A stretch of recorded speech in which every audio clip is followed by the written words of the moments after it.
Classificação indicativa. Livre para todos os públicos.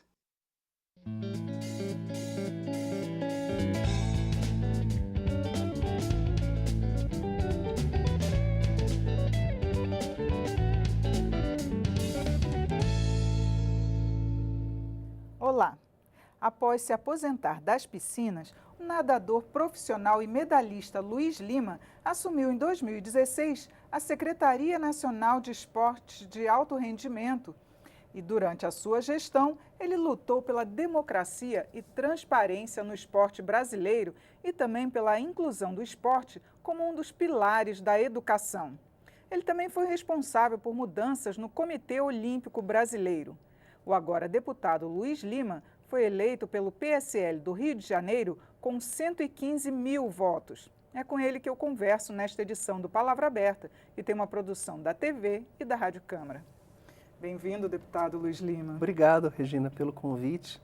É um prazer estar aqui na TV Câmara, levando a todos os telespectadores que gostam da política. Eu acho que vai ser um ano de muita audiência para a TV Câmara, porque tem uma renovação muito grande e pessoas que são muito similares aos nossos telespectadores, que não têm, talvez, uma ligação com a política, mas que têm muita vontade de participar da política. Eu faço um convite para quem está assistindo a TV Câmara, que goste de política, que se interesse por política, porque todas as ações no nosso país estão ligadas diretamente às nossas atividades aqui. Com certeza. Primeiro, eu queria que o senhor começasse falando para a gente sobre essa sua experiência que o senhor teve na área do esporte. Sim.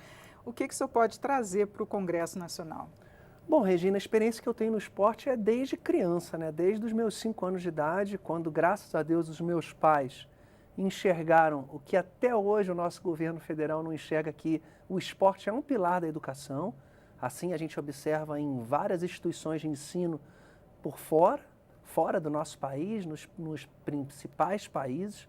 E a minha ligação com o esporte se veio mais tarde, participando de seleções, seja nas categorias, participando da natação em clubes no Rio de Janeiro, me tornando um atleta olímpico, conhecendo mais de 40 países pela natação, me tornando um professor de educação física, também fiz curso de Direito no Rio de Janeiro, mas a minha formação foi uma formação desde a infância e que acabou com a educação formal ligada à educação física. E a política aconteceu em 2016, quando após o impeachment da presidente Dilma, eu recebi um convite para me tornar secretário nacional e aí foi onde o Luiz se deparou com a administração pública, as políticas de ações públicas totalmente ligadas à minha secretaria e por obra do destino eu tive um bom desempenho, Regina, e fui convidado a me tornar um candidato a deputado federal.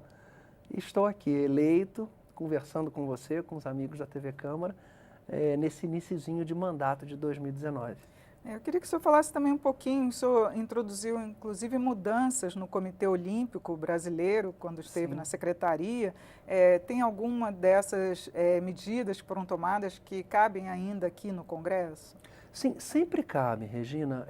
Infelizmente o esporte nos últimos anos, ele se tornou extremamente dependente de recursos públicos, né? E muitas vezes esse excesso de recurso público ligados a instituições que não atendiam à regulamentação da Lei Pelé, no item 18 e 18A, que faz com que a entidade tenha a obrigação de torná-la democrática com a participação dos atletas, dos clubes e de outras instituições dentro dessa confederação, para que torne ela democrática. Porque o recurso público ele tem que atingir a prioridade, que são os atletas, né? Se você não tem instituições democráticas que representatividade, com representatividade, exatamente. Se você tem uma confederação com 20 mil atletas federados e esses 20 mil atletas não são ouvidos e os recursos, eles aparentemente eles não são destinados exclusivamente aos atletas, põe em xeque o investimento público naquela confederação. Então é muito importante que as confederações, até mesmo as instituições privadas, que representam o Brasil, que levam a bandeira do Brasil para o exterior, levam a imagem do Brasil. A corrupção privada também tem que ter olhos dos parlamentares, porque ela também leva o nome do Brasil. Então, você tem que ter democracia no esporte e você tem que ter responsabilidade. O investimento privado fugiu do esporte porque não enxerga nessas entidades a garantia da aplicabilidade do seu investimento. Então, nós como poder público, nós devemos fiscalizar, eu como deputado federal agora, lutar para que o esporte seja reconhecido pelo governo federal, pelo Ministério da Educação, Ministério da Cidadania, que esteja presente desde a primeira infância até a educação básica, fundamental, o ensino médio, as universidades, o esporte tem que estar presente. Agora, o senhor citou também a questão da corrupção. Sim. A maioria dos deputados novos que entraram vieram com a bandeira do combate à corrupção. Sim. Como que vai ser a sua atuação aqui? O senhor vai trazer propostas nessa área? Vai apoiar essas propostas do Ministério Público, que agora parece que são 70 propostas? Sim, Regina, são muitas propostas, né? Se você fizesse uma pergunta mais específica, claro que são muitas propostas. Eu tive com o ministro Sérgio Moro. Ele aproveitou o encontro com os parlamentares para mostrar para a gente um pacote anticrime envolvendo corrupção, crimes violentos, que estão super interligados através das organizações criminosas. E as organizações criminosas, elas estão presentes em todos os sentidos do nosso país. Pode ser o crime da caneta, pode ser o crime do fuzil, pode ser o tráfico de drogas, mas há essa ligação. Então, o combate à corrupção é extremamente essencial. Não é um problema, eu não vejo, apesar de ser do PSL, claro que eu tenho uma vertente política de direita, mas o principal problema do nosso país é a corrupção de fato, e isso eu não tenho dúvida. E quais os projetos que o senhor acha que são essenciais agora, já no início dessa legislatura?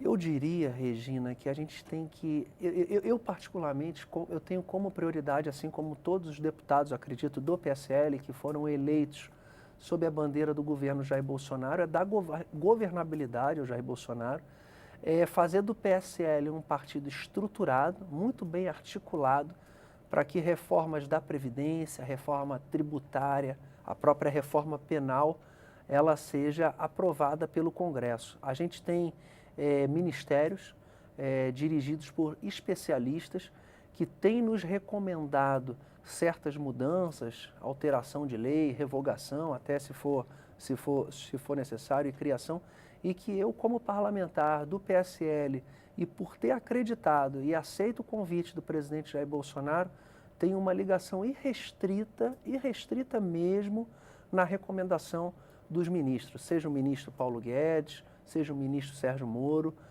Eu tenho absoluta confiança que a gente deve seguir o caminho desses especialistas, pensando num país daqui a 30 anos. Agora, deputado, só uma última pergunta, que a gente está com pouco tempo, sim, né? Sim, Regina. A segurança pública foi um dos temas que o governo, quando fez campanha o tempo todo para combater esse problema gravíssimo que o país passa, né? Só que o governo agora está dando ênfase à reforma da Previdência. Você acha que é possível conciliar esse pacote que foi trazido agora, né, de anticrime, e também com a reforma da Previdência? Regina, eu vou ser muito sincero, eu sou um novo parlamentar. Eu sei que a gente está com muita vontade de realizar as coisas rápidas, mas também sei da burocracia que acontece no Congresso e o que leva e que pode levar tempo uma negociação política. Eu ontem, no meu primeiro discurso, eu quis deixar claro que é muito importante a gente deixar as divergências partidárias de lado e que a gente pense no nosso país. É claro que o problema de segurança, por exemplo, no meu estado do Rio de Janeiro, na minha cidade, ele está muito ligado a um problema habitacional. Então, hoje a cidade do Rio de Janeiro é uma favela com pontos de cidade. Então, não tem como você ter segurança numa família vivendo num ambiente de 10 metros quadrados, sem saneamento básico, você não cria nenhuma unidade familiar. Então, eu sinceramente, eu acho que o problema de segurança hoje no meu estado está muito atrelado a um grave problema habitacional. Se a gente puder resolver o problema habitacional das grandes cidades, eu acho que a gente já dá um grande passo para diminuir a violência na cidade. É preto matando preto, é branco matando preto, é preto matando branco, é rico matando pobre, é pobre matando rico. Então, eu vejo hoje uma divisão que não pode acontecer no nosso país. Somos todos brasileiros e a gente tem que resolver um grave problema que, na minha opinião, influencia muito no comportamento da nossa sociedade, que é a habitação. Deputado, muito obrigada Obrigado, por sua Regina. participação aqui. Obrigado, agradeço. Eu conversei sobre as perspectivas de mandato com o deputado Luiz Lima, que é do PSL do Rio de Janeiro. Assista esta e outras edições no site câmara.leg.br/palavra aberta. Eu sou Regina Assunção, agradeço a sua audiência. Até a próxima.